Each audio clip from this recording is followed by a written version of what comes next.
Eh bien, bonjour à toutes et à tous, c'est Timothée Paulet, skipper du classe 40 Zeiss Cycling. Et aujourd'hui, on se retrouve avec la Havraise Sophie Faguet. Salut Sophie. Salut Timothée. Et du coup, on a créé un petit concept, c'est d'interviewer des skippeuses et des skippers et qui nous racontent un peu leur expérience. Je suis née à Rouen, j'y ai pas beaucoup vécu et j'ai démarré la voile grâce à l'école primaire à Granville. Avant ça, j'ai quand même appris à nager en compétition, en club, parce que mes parents étaient assez malins. C'était une bonne idée. Et c'est là où j'ai basculé aussi sur les plus gros bateaux, parce que j'ai arrêté en 420, parce que le pôle de Ouistreham, qui était le pôle 4-7 vers l'olympisme, lui, était plutôt en train de péricliter. Et du coup, j'ai rencontré Benoît Charon, qui est un peu mon mentor aujourd'hui, coach que j'ai rencontré à Granville et qui menait à l'époque le projet Tour de France à la voile, avec un équipage de 7-8 personnes, des jeunes, des vieux, des femmes. Enfin, c'était hyper varié, génial. On faisait des étapes autour de la France et c'est comme ça que j'ai commencé à appréhender le large. En équipage, j'avais à cœur, moi, de découvrir tous les postes à bord, de l'avant à l'arrière. Et puis, quand j'ai voulu accéder à la barre, c'était pas possible. Il y avait des gens meilleurs, plus expérimentés. Et à ce moment-là, s'est ouvert le dispositif Jeunes Talents Bas Normand, qui donnait accès à un Figaro pendant 2 ans et à une partie du budget pour pouvoir régater sur le circuit.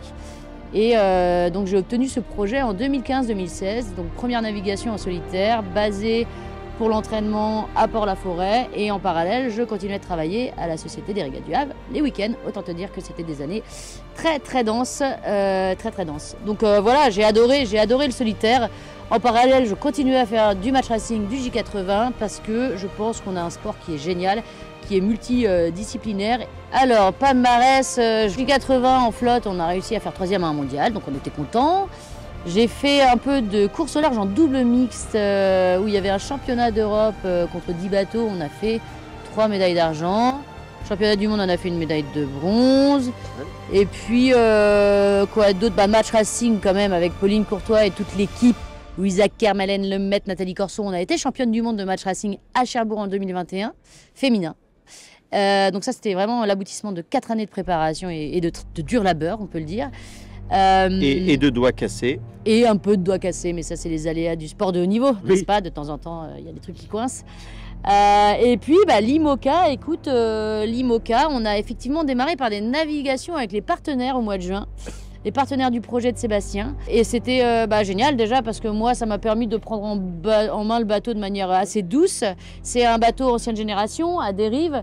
Et donc, pour moi, ça me tenait vraiment à cœur de commencer sur des bateaux qui sont maîtrisables, oui, assez faciles à appréhender. Notamment, celui-ci, il fait 18 mètres 28. Les classes 40, ils en font 12 mètres 15. Voilà. Et les Figaro, c'est aux alentours de 10. Donc, on a grandi un petit peu. Il y a des choses un peu supplémentaires. On a une quille basculante. On a ce système de dérive. Et puis après, il y a tout ce qui permet de produire de l'énergie, les hydrogénérateurs, oui, les panneaux solaires que moi je ne connaissais pas encore tous. Enfin, je connaissais pas encore cette manière de produire de l'énergie à bord avant les transats, en fait, tout simplement. Ouais. Donc c'est chouette, c'est plein de nouvelles compétences, parce que moi c'est ça qui m'intéresse, c'est d'apprendre toujours des nouvelles choses à développer avec toute cette super équipe.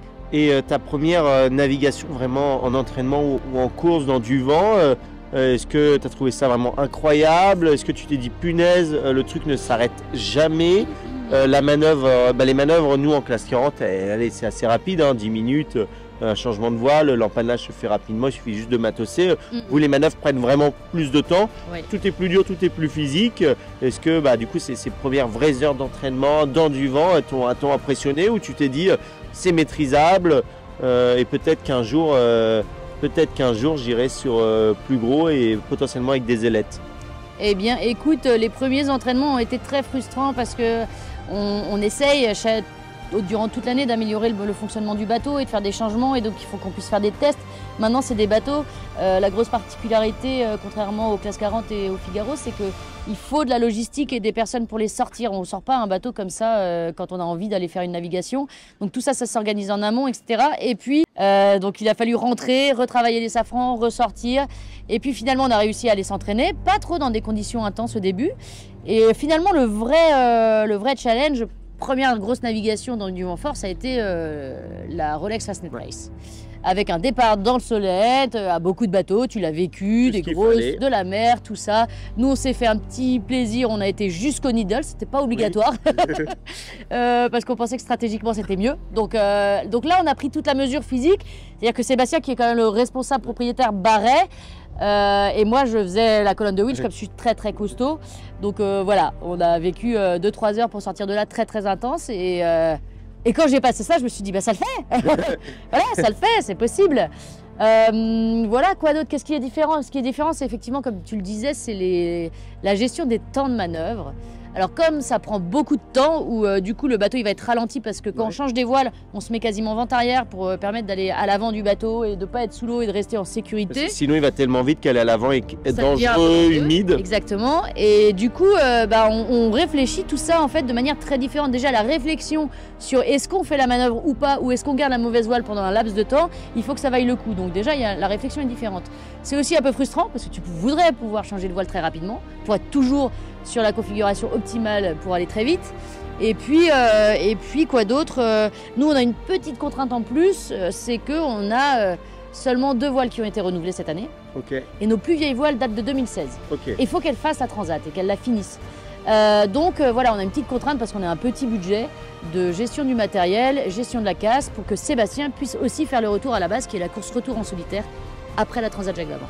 Et ça va être une étape qualificative pour son Vendée Globe, hein, c'est bien cela? Absolument. Donc ce qui est top, c'est que Sébastien, que je n'ai pas présenté, mais qui a 3 tours du monde en équipage à son actif, une victoire de la Volvo Ocean Race, 3 Rolex Fast and Race aussi. Il est propriétaire de son bateau et il a les partenaires qu'il faut pour aller sur le départ du Vendée Globe 2024. Et également, il est, on va dire, quasi qualifié parce qu'il est très bien placé dans la course aux 1000. Oui. Est-ce que tu peux nous parler un peu des risques à bord, parce qu'on a interviewé du coup Maxime Sorel, Samantha Davis, Alan Roura, qui sont des bateaux avec des foils, qui nous ont dit relativement que le casque devenait quasiment indispensable, obligatoire, voire vital. À bord, est-ce que toi tu t'es dit un peu la même chose? Est-ce que tu as des équipements de sécurité en plus? Parce que vu que tu dépenses davantage d'énergie pour faire une manœuvre, est-ce que la nutrition elle change? Est-ce que le sommeil change par rapport à ce que tu as vécu en Figaro avec Guillaume Pirouel sur le Figaro Région Normandie? Est-ce que tu sens qu'en IMOCA ça prend quand même un dessus et que voilà, faut y aller quoi? Oui, il y a plusieurs éléments. La nutrition elle change parce que tout simplement tu manges plus, hein. Je mange très très bien parce qu'effectivement les manœuvres sont très énergivores. Après sur le sommeil je dors très très bien puisqu'on se fatigue pas mal. Tout ça, ça se gère très bien. Après, effectivement, on n'est pas sur un foiler, donc on n'atteint pas leur pic de vitesse autour de 30 nœuds. Nous, c'est peut-être notre vitesse max, alors que eux, c'est quelque chose de moyenne, presque une vitesse moyenne. Donc le casque chez nous, il n'est pas indispensable. En tout cas, j'ai pas pour l'instant rencontré de conditions qu'il nécessite. Maintenant, c'est sûr que quand on monte sur ces bateaux, on se souvient, par exemple, d'il y a 2 ans, il y a eu un incendie à bord d'un IMOCA. Donc on a effectivement des systèmes, tout ce qui est extincteur, tout ce qui est masque anti-fumée qui viennent d'arriver dans les équipements de sécurité qui sont vraiment importants et indispensables à bord. Et puis il y a toute cette vigilance, surtout on essaye de prévenir les risques toujours avant que ça se passe, c'est de vérifier que tout ce qui est électronique soit bien isolé, bien protégé. Ça a fait partie de mes tâches avant les premières navigations à bord du bateau pour essayer d'éviter des feux ou des choses comme ça. Après, blessure, écoute, on a de la chance. On n'en a pas eu. Moi j'en ai eu une en début d'année, mais c'était en skateboard. Je ne suis pas skateuse. Donc voilà, j'ai pris des risques inutiles. Et sinon, après, les gros risques, c'est les charges qu'il y a. C'est sûr que les bastacs, la baume, si quelque chose casse, c'est beaucoup de charge qui va partir dans le bateau. Et nous, il ne faut pas qu'on soit en dessous à ce moment-là. Donc c'est aussi dans la manipulation. Ça change beaucoup des classes 40 et des Figaro, c'est que quand tu règles une voile, quand tu fais une manœuvre, tu fais très attention à mettre suffisamment de tours sur les winches pour pas que ça reparte et pour pas que tes mains partent avec, par exemple. Et donc les mains retiennent pas les charges, hein, on est d'accord. Voilà. Et moi, comme c'est pas un support sur lequel je navigue depuis très longtemps, je fais beaucoup de visualisation avant les manœuvres pour essayer de rien oublier. Voire même j'ai des fiches, tu vois, pour rien oublier. Comme en match racing, quand on faisait des fiches. En match racing, on avait le droit de faire des bêtises, le bateau ne cassait pas, le mât ne tombait pas, c'était super, ça coûtait moins cher, pas sûr. Et là, par contre, là, on peut pas se permettre la moindre erreur, donc il faut être vraiment très attentif. Donc la sécurité, c'est effectivement un point qu'on a en tête H24. Et avant que tu nous parles un peu de tes ambitions à horizon 2026, des supports sur lesquels tu aimerais courir, même un peu de ta façon de monter le projet. depuis un an, voire un peu plus. Est-ce que tu as un œil quand même sur les risques climatiques que l'on rencontre en mer? On peut voir que les bateaux maintenant peuvent s'équiper de petites sondes pour faire fuir par exemple les cétacés et notamment il y a eu pas mal d'attaques d'orques et beaucoup en classe 40 en juin, juillet dernier. Est-ce que toi tu gardes un œil sur tout ça, sur tous ces risques? Eh bien écoute, absolument. J'ai fait il y a quelques jours la mise à l'aile. Les directions de course pourront nous imposer peut-être des zones comme les séparations de trafic dans lesquelles on n'aura pas le droit d'aller pour éviter les collisions. Pas seulement pour ne pas endommager les bateaux, mais surtout pour essayer de préserver un petit peu la faune maritime qui nous entoure, quoi.